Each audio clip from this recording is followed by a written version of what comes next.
Welcome to the Heart of Education podcast. Join Rock as your guide on his journey to reawaken the hearts of parents and children to the love of learning and to draw wisdom from within.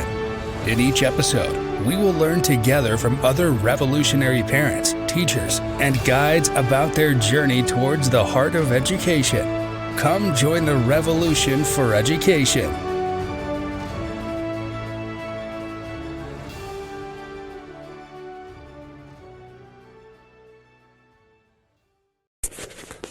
Hello, this is the fourth episode of The Heart of Education with Rock. Today we're talking to Anthony, who is an expert entrepreneur, as he shares his journey to entrepreneurship and also how he can help you create an income from home while you homeschool. Hey folks, welcome. This is a live with Heart of Education. My name is Rock, and today I have my guest Anthony. Here, Anthony is an entrepreneur extraordinaire, and he's here to share us his story of education, and what he believes is the heart of education, and also offer all you homeschoolers out there some valuable tips in order to make an income from home while you're homeschooling, because I know that's a very big issue in the homeschooling community. So, Anthony, if you would like to introduce yourself and just maybe start with your educational journey. What's up, Rock? How you doing? Thanks for having me on the podcast. It's super exciting. Educational journey. That's a big one. So of course I went to traditional school. I went to elementary school, high school. But my true journey started when I figured out how much I didn't like school. You know, for me, school was draining. It was boring. It didn't really catch my attention. So from there, I had to figure out what was the thing that kept my attention. So I got into entrepreneurship, right? And then I found more value doing self-education versus having the traditional school educate me, because I just did not get into the school. I just could not connect with teachers. So I think I was a very unique learner in a sense, and I still am. And thus far, it's just been self-education, just me putting out and finding things that interest me, because I firmly believe that you will go further in life. You will do more things if you learn things that interest you versus things that are forced upon you. Okay. So with that, I guess you kind of answer some of the questions. So you mentioned that, the education system itself was not very interesting to you. What was about the system that just didn't catch your interest? Was it like the content, the people, the system itself, and you're talking to a school educator, so I've been in this for 11 years, so I'm very curious I'm always curious as like, what's the other side of the story? Yeah. I think that's a good question. For me, it was more of the content. And most of the things that I was learning in school were things that just didn't interest me. And I think people really excel and thrive when they learn things that interest them. And it was more of the content, because the people I was in school with, the teachers, they were all good, but they were locked up into a system where they had to show in certain things, probably like yourself, right? You have to teach according to the guidelines that the school district set forth, right, put in place. So it was more of the content, me learning history, me learning, algebra and trigonometry, and me learning Spanish. Things didn't do it for me because there was no interest.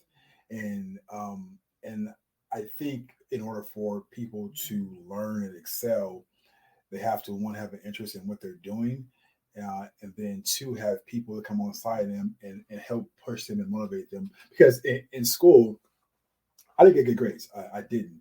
And instead of the schooling and teachers trying to find out, hey, what interests Anthony, what can help him do better, I was more penalized for not getting those good grades.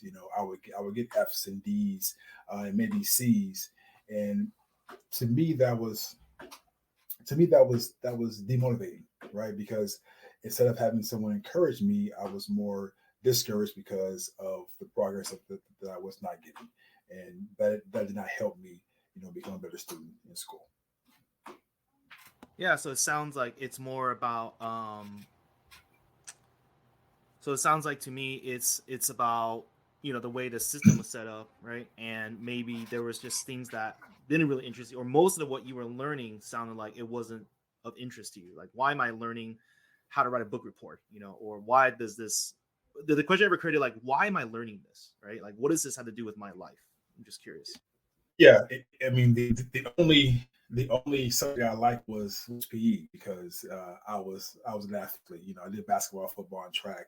And I don't think the question ever was like, why am I doing this? But it's more like, what's the point of doing this, right?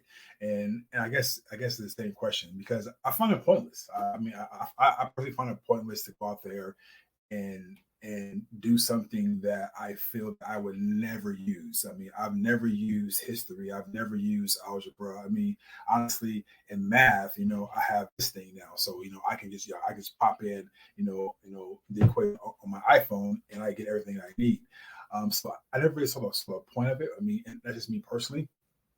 And again, I just it did not help me excel, right? It showed me exactly what I didn't want out of my life, right? And I didn't want to be included in a system that told me, hey, in order to do this, you have to be successful. Because what I say as far as school now is just an institution that really wants you to go out there and memorize stuff, right? And I found no success in that at all, right?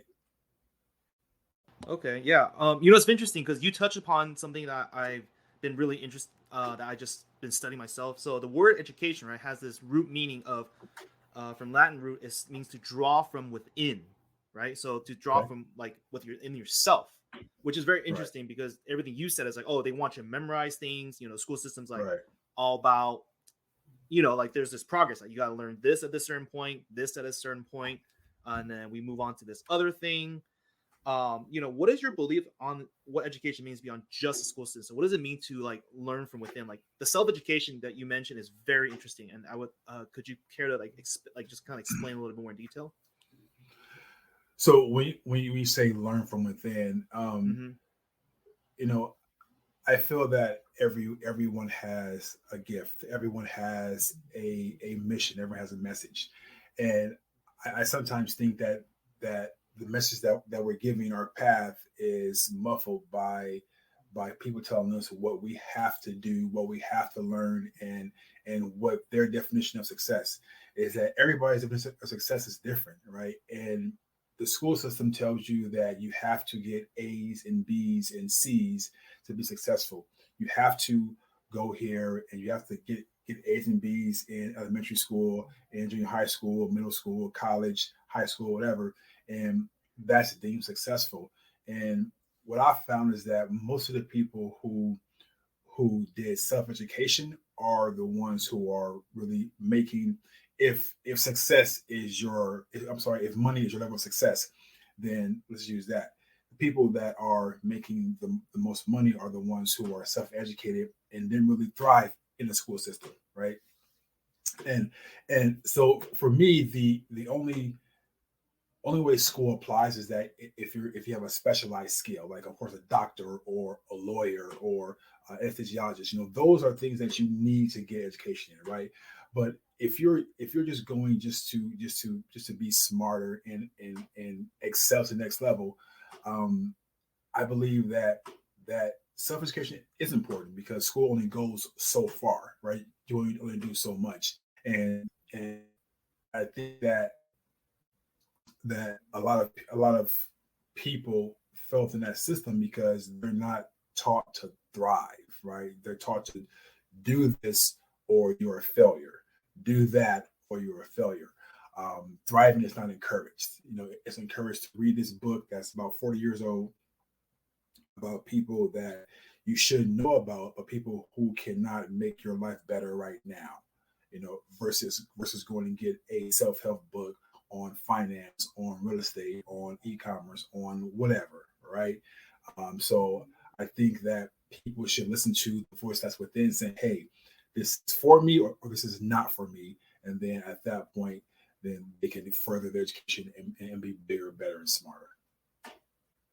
So something that is interesting, and I think you and I are probably last generation to have like, wood shop, auto shop, Yeah, home ec right. classes. Do you feel like that was more? I don't know if you had those. I know when I was in school, uh, auto shop was literally taught from a textbook. It wasn't even like people repairing cars anymore. It was just, here's a textbook. And so a lot of people just took it as a joke class almost. What was your experience with those kind of like career technical education? Because that's kind of coming back, at least where I'm teaching, and I really like it. And that's why I'm still big reason why I'm still in the school system. Is like, man, like my whole district is really supportive of those kind of like, you're learning a skill, and kids are getting certifications in high school, right? Like, I know in auto shop, for example, they're getting Snap-on tool certification. So it's like Snap-on's a major tool provider for mechanics, and so they're certified, saying we know how to use these tools from high school. And so when they go apply to be like a mechanic or intern at an auto shop, they're way ahead of their peers because they have a legitimate industry certification saying, I know how to use these tools. Like, you throw me in a situation with these tools, I got you. Right. And I think that's a great start. Is that something that you feel maybe the system can work on, or what is something that, positive that you feel like the school system did right, I guess? Yeah. And that's a good point. And the biggest thing is that the traditional school system, they put you into their system, not caring or not worrying about what you want to do, right? In a sense. So I like the fact that these schools are now starting to have these specialized skill departments, right? Because now people can try different things and figure out, okay, I like this. Because if they like that, they'll put more into what they're doing, right? So wood shop, production classes, video classes, shop, and all that, I think is good because it gives that student the ability to try different things. Well, if I can try, wood shop, and I can try video production, and I can try auto mechanic, if I can try culinary cooking, if I can try all these things and then figure out what I want, and then now I figured out, what, I like to fix cars. Now I can double down on that, and then make that something that I put everything into, and in doing that, I become better, right? And doing that, I'm doing something that I like. Because honestly, Rock, most people who go through the school system come out of that with educations, with degrees, with debt, but also doing things that they don't like, right? They're forced to to be a lawyer, forced to be a paralegal, forced to be a teacher because that's what they think is success. So if the schools gave students more the ability to try different things and then they can choose what they want, then I think that's amazing. Because if you look at these secondary schools, that focus in on key professions, that's where I see the most success at. Yeah, so it's this mindset of like, it's asking the children, like, what do you want to create, right? It sounds like you want the children to know, like, from the get-go, like, what they want to create. And it's okay to explore. Like, it's fine when you're younger, especially, when you're younger, to like, hey, let's try out this woodwork. Let's try out auto shop. Maybe you love options. Stuff. Yeah, you want to give them options instead of just, here's your 4 basic courses, here's your PE class, and you get 1 elective, or maybe 2 if you're lucky. Right.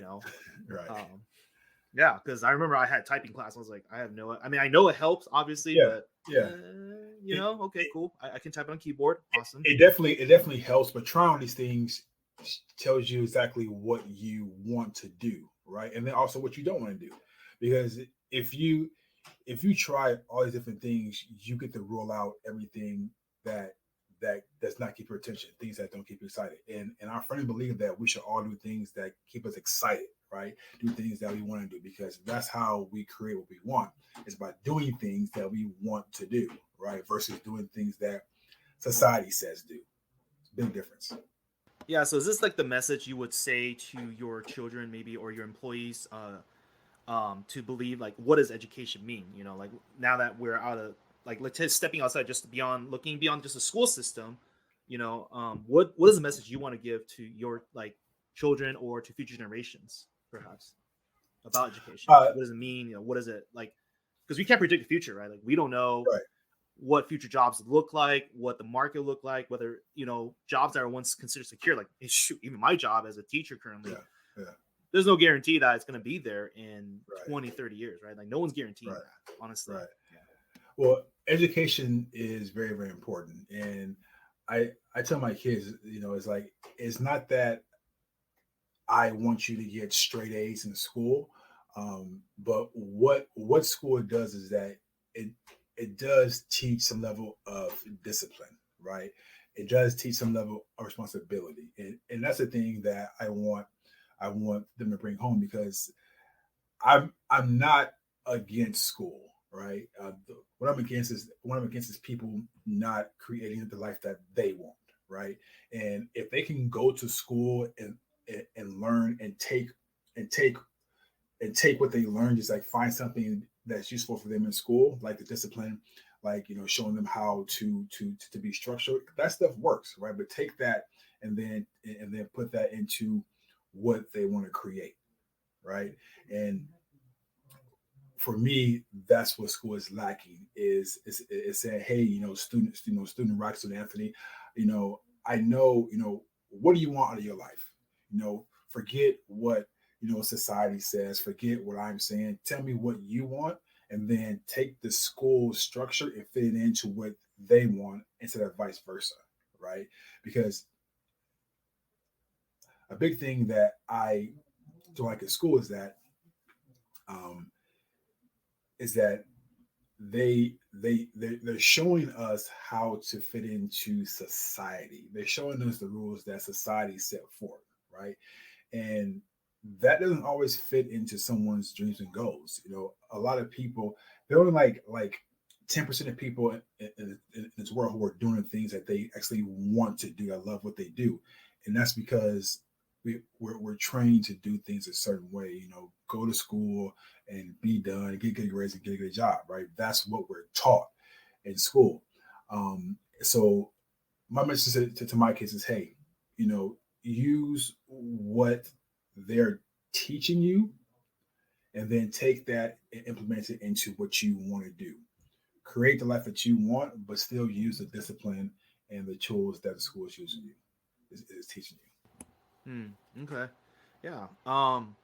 Let's see here. So, let's now get into, like I said in the beginning, and the title of this podcast, right, is, how can we make an income while homeschooling, and just a little background is, I am a public school teacher, and but I think my journey with the homeschooling aspect is just seeing that, like it's everything you said. It's like homeschooling allows you to have that creativity and that flexibility to learn what you want, especially since you're at home, you can learn whatever you want, and if there's something that interests you, you can really focus on that. So and the thing is, like, a lot of parents, right, and I've seen this a lot on the Facebook groups and stuff, is like, man, I don't know how to create income because you're at home with the kids and you're homeschooling. That means essentially you're down to from maybe a 2-income household to a 1-income household, right? And so I have you here as an entrepreneur and someone who's an expert on this stuff, so I would love to hear your just some like really practical advice, right? Like you talk about, like we got to give people skills, right? What are some practical things that you feel like any kind of homeschool parent, whether they're mom or dad, that they can, right now today, just start something that can potentially help them, generate income so that they can have, the choice and freedom, right? You're not against public school, and obviously I'm in the system, and, I see some pros still, right? With like the CT courses and whatnot. I really like that option for the students. Because when I tell the students that, they're like, wait, you can earn $18 an hour just being an intern for electrician? Sign me up. They love that. They're like, okay, cool. I'll learn and get paid. Like, I love that more than, going to college. And that's one of the messages I tell my kids is like, you don't have to go to college to be successful. You just have to, know what you want. Right. You just need to, school gives you the options, right? The options to go out there and do what you want. Right. So one thing, so if there's a homeschool parent who's thinking about, starting, and make some more money, is figure out what you want to do. I am a believer that you can make money from your passion. So, and if it's not your passion, figure out what you want to do. That's the first step, right? Figure out and ask yourself. And the question is, what do I want to create, right? What is it? So once you do that, then we live in a world now where everything is online. You can go on Google, you can go on YouTube, Facebook, Instagram, and learn anything about anything, right? So whatever it is that you want to do, decide what it is. Secondly, commit to it, right? Commit to it, and then go educate yourself. There are books on Amazon. You can go on YouTube. You can go on Google, and then start looking at what you want to do. And really just like, just give me an example of like a home parent that wants to do what, right? And then from there, I give you some more practical advice. Okay, so let's say, like a homeschool mom's at home, they love looking at Etsy for like decorations or whatever, because they're at home a lot, right? And so that's like their thing. Like they love decorating, they love maybe bargain hunting, right? Maybe going to like the thrift stores. Could that be something like what they're interested in, right? It doesn't even have to be like their passion. Because I feel like the word passion, right, means you're willing to die for something, right? Like passion of the Christ. Means like you're willing to suffer for something. And I think a lot of people think, oh, passion's like this emotion, like I love my sports team, whoo, rah, rah, Right. But passion really implies like to me, that's just my personal thing. Yeah, of course. But to get back to the question, right? It's like Etsy, let's say, bargain hunting, maybe looking around garage sales, and how could I turn that into something that could potentially help me generate like an income, right? To at least say, hey, I can stay at home with my kids, and my spouse goes to work. So go ahead. Right. So that's a good one. So I think that I found that most stay-at-home moms they're very creative, right? So with Etsy, one of the biggest industries right now is part supplies, right? People are always having parties. People are always looking for decorations and invitations and T-shirts, and with that you can sell on Etsy. So there's this machine called a Cricut, right? Cricut costs from $200 to $300, right? You can probably find a use on OfferUp. So on the Cricut, what you can do is that you can go and you can create custom invitations for parties, for weddings, for bar mitzvahs, for graduation, anything, right? You can go and create those on Etsy.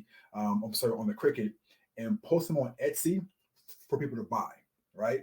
So, and also to get an advantage, you can run Etsy ads where you can put in 20, 30, $50 to have most of the traffic come to your Etsy page. And then you make money from selling your custom design invitations to people who love parties. Parties is a huge industry, right? And like even right now, after this podcast, or while you're listening, while you're watching, pop on Etsy and look up party invitations, right? And you will see a various amount of people who are selling invitations, right? Now, you will see that there's a lot, but you can rise above that by running some Etsy ads to your direct page. Okay, so one is Etsy. The second one is, like you said, Rock, garage sales, right? So people at garage sales sell things for pennies on dollars, right? So an example, years ago, I went to a garage sale and I purchased a book for 25 cents, right? I put that book on Amazon and sold for $45, right? I bought for 25 cents, right? So their garage sales every single Friday, Saturday, and Sunday. You can go online and look up garage sales in your area. So at garage sales, you can buy and resell books. You can buy and resell baseball cards, stuffed animals, records, DVDs. These things are so undervalued that you can get them very, very cheap and then resell them on Amazon, on eBay, on OfferUp, on Mercari, on FFC Marketplace. So that's a little more, labor intensive. But would you rather, go to a garage sale, post something, and then go to the post office, or would you rather not have any money, right? Even though it's more work than actually doing the Etsy thing, you can still make money doing that and still make money while being at home with your kids, right? So a friend of mine went to a thrift store and bought a set of speakers for I think it was like $50. He sold them on OfferUp for $600, right? So there's so much you can do. Yeah, and that's a very low cost investment. Well, mine's gas money these days, but a thought that's kind of getting in my mind. I feel like a lot of these things that you like, the two examples which I love, I feel like you can get your kids involved. That's a skill that your kids can learn too. Like why not just take your kids to garage sale on Saturday and that's like their math class, right? How do you like it's like math combined with like business skills, because you're bargaining with the people, right? The garage sales. Hey, if I get like a whole box of these books, right, off your hands, can I just buy them all for bulk price? Like, instead of like, $1 each book, let's just do like 50 cents each book, because I'm buying the whole box of books, right? And then you look through it, or you have like, maybe do some research ahead of time, right, with your kids. Like, what are some valuable books that are people don't think they're valuable, or that edition or that special edition DVD of Star Wars, like that's a big deal. People might miss. Yeah, it's definitely huge to me. And you brought up a good point. Gas, right? Gas is expensive, and then there can be a 2-parent household, but there's only one car. Say the mom or dad takes the car, to work every day, and then hey, Anthony, right? I can't get to a garage sale. I mean, I can't do it. I can't get to Joann's or Michael's to buy my supplies. So I'll offer you this. There's something called retail arbitrage. Okay, so what that is that Target, Walmart, Amazon, they always have a clearance option. Okay, so for example, you can go to Walmart.com, look under their clearance options, and this stuff is like discount. It's clearance, right? So you can order it online, have it shipped to your house, and then you can post that back onto Amazon at full retail price, right? You can go to Target and do the same thing. You can go to Amazon. Amazon has what's called the deal of the day, right? So they can have these, these AirPods, like today they're 50% off, right? You can buy 4 or 5 or 10 pair, however much your budget is. You can buy 1 pair of those. So today, if you buy Amazon, they're half off. They're $100, right? But tomorrow they're back to the same price. So what you did is that you bought it for half off on that day, and then when it comes, you put it back on Amazon for the retail price, and then you made money, right? So you can do a lot by just ordering stuff to your house and then having it shipped off, right? You can go on Walmart and you can. There are people right now literally going on Walmart and finding a product, posting that product on Facebook Marketplace, and then someone orders it. And then they drop ship it from Amazon. I'm sorry, from Walmart or Amazon, right? So there's a lot that you can do even if you have a car or don't have a car. Wow. I never even thought about, like if you don't even have a car. Thank you for catching that, because I was like, wow, this is also assuming like you have a car, right? Like the two. Well, and it's funny because like you mentioned cricket, is like this shirt that my wife made. Right, she made it with cricket actually, and that's perfect. Okay. That's a perfect example. Yeah. Like she just made it for me because that's my handle on most of my social media. Rock the Stem. So that was wow, awesome. Yes. That's a straight up business right there. Straight up. It is. It's really just being resourceful, it sounds like. And being resourceful and then learning how to do it, right? I mean, that's the thing. It's like there's a knowledge gap. The people that get paid the most money is that because they provide more value to the marketplace, right? If you want to make more money, provide more value, right? And if you're doing things that people don't know or can't do, then they pay you for your expertise, right? So figure out what it is that that someone else that doesn't know, package it and sell it right from your own home. Yeah, so it sounds like that could be applied almost to like something like cooking, right? Like if people don't know how to cook, create a course. Go to is it Udemy or like what's a good one for people who want to create their own kind of package a course like their knowledge? Yeah, you got Udemy, you got Gumroad. But the best one for that is probably Udemy. Okay, so creating your own course, right? Yeah, on just about pretty much anything, right? Shoot, even how to sew, how to cook, anything.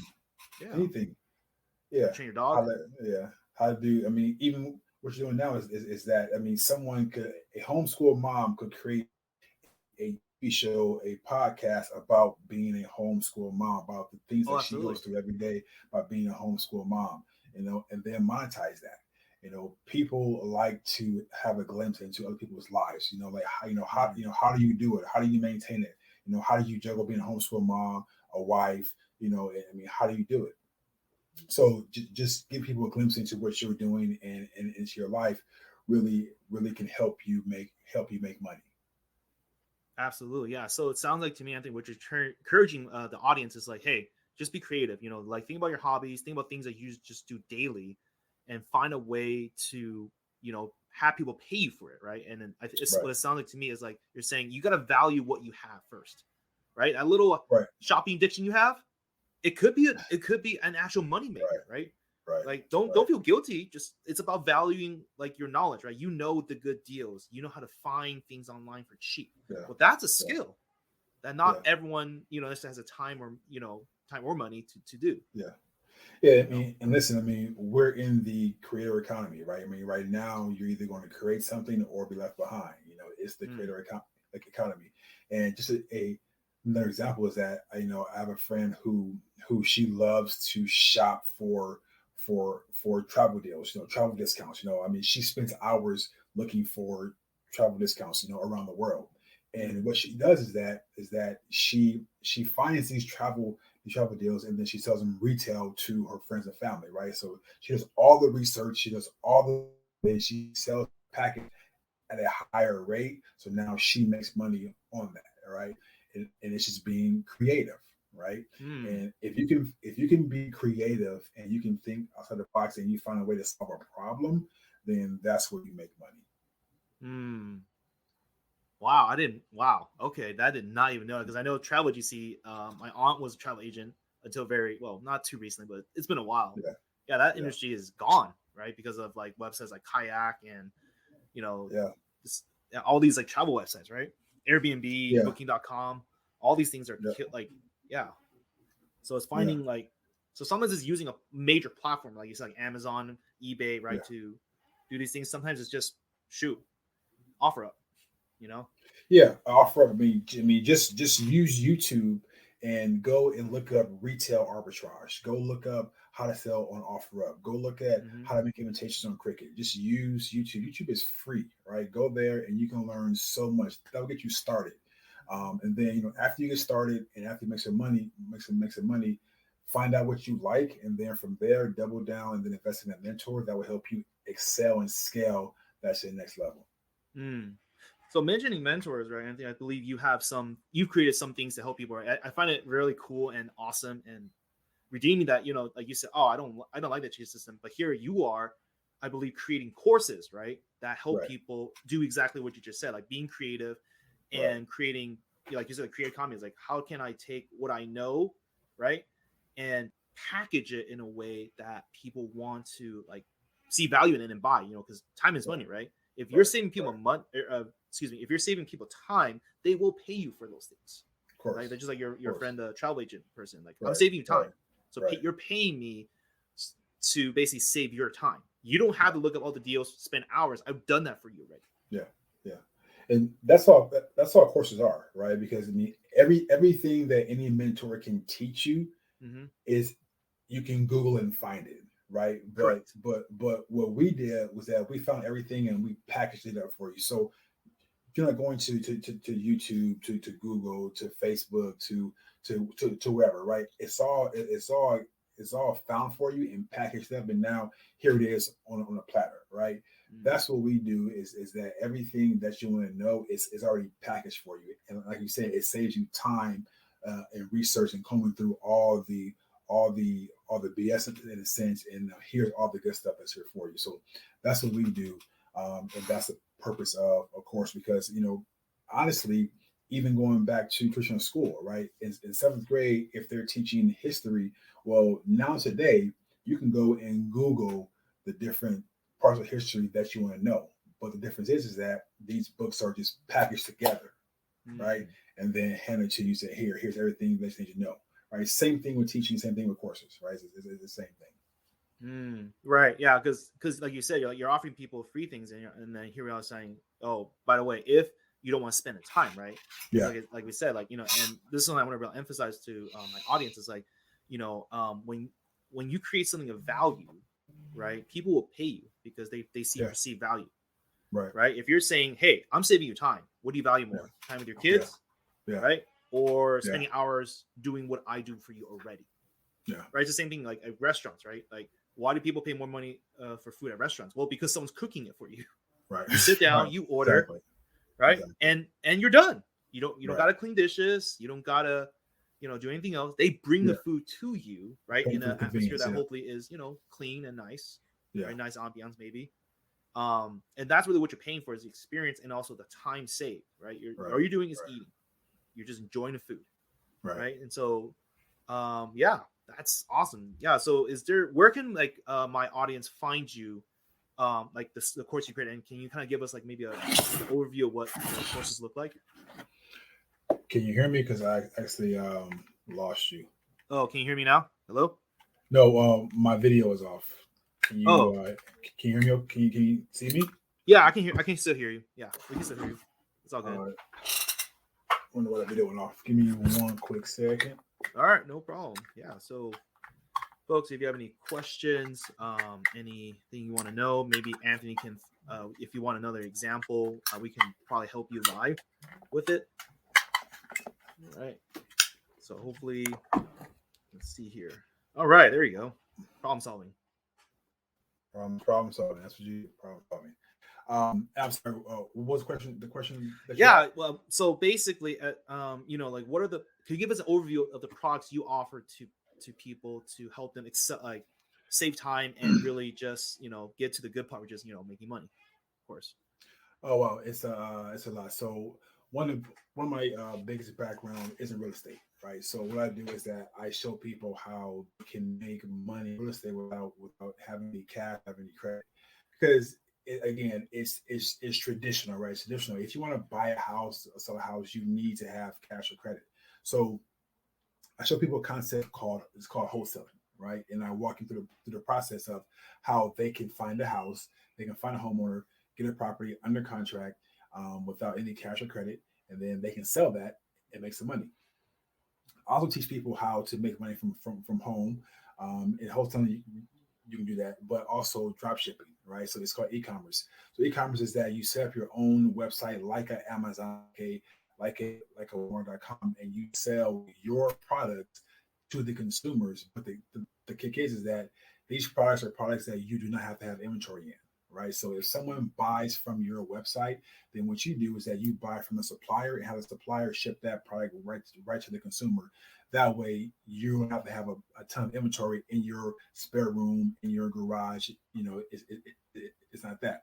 And next, I teach people how to actually run paid traffic. So if you have a product, if you have an Etsy account, whatever, I show you how you can target people who want what you have to offer, and then they buy directly from you. And it's a more qualified customer because you're putting that ad in front of them on their phone, but they have an interest in what you have to sell, right? So those are like my top three, and I have several coming out, right? So those are the ones that are doing the best right now. Okay, great. Yeah. So where can they find these things? So So what I can do is that I can definitely send over a link. They're mainly hosted on Gumroad, but you can go to my Instagram. It's Anthony E. Rudolph, and I have a link in my bio that it links you to all of the courses, right, where you can go and check them out. So it's at Anthony E. Rudolph, RUDOLPH.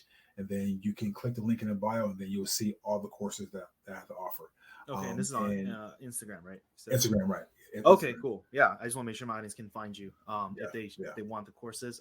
But thank you so much for being on here and giving everyone valuable tips. I feel I learned a lot about retail arbitrage in different ways. And it sounds like the message just it's just being creative. All right. Yeah. Absolutely. That's the message. You're welcome. One last question, I think, before we get off. Sure. The title of the podcast, right, is The Heart of Education. So to you, what is like the vision of the heart of education? What is really the heart of education?